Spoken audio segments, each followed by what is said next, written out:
स्वयं निर्दोष होता है, धीरे धीरे अपनी सारी कमियां निकालता है, उसको आत्मज्ञान हो जाता है। और यदि आपने अपने आप को नहीं बदला, तुम्हारा शब्द चोट पहुंचाने जैसा रहता है, कटु और कड़वा शब्द। तो ध्यान देना, कभी नहीं सुनी होगी, क्योंकि मैं भी पहली बार बोल रही है बात, कि जो धन होगा ना आपके पास, खर्च करने से खत्म हो जाता है।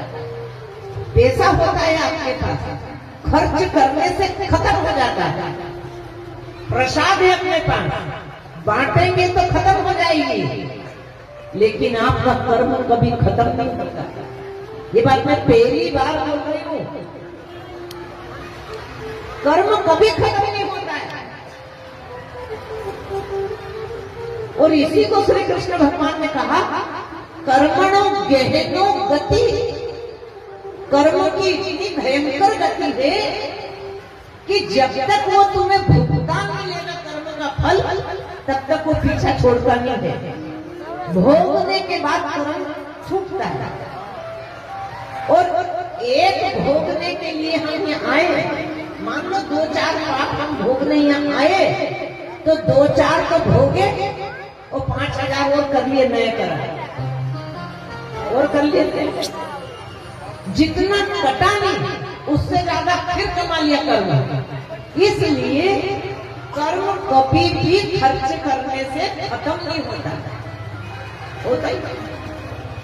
और इसी के कारण हम पुनरपि जननम पुनरपि मरणम, जन्मना फिर वो का वही करना है ना।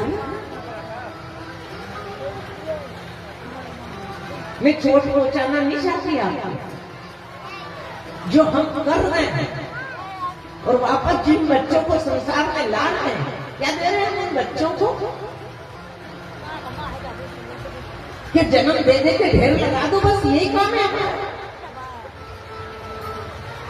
कि उन बच्चों को संस्कार देना है, उन बच्चों को शिक्षा देना है। मैं शिक्षा की बात क्यों बोलती हूँ आपसे, आप वो भी सुन लो। लक्ष्मी आएगी ना, तुम अपने बच्चे को करोड़पति बनाना चाहते हो, शिक्षा देना नहीं चाहते, उसे अमीर बनाना चाहते, उसे करोड़पति बनाना चाहते हैं। पर याद रखना, लक्ष्मी रुकती नहीं है, लक्ष्मी तो चली जाएगी। और जो शिक्षा दोगे, जो ज्ञान दोगे, वो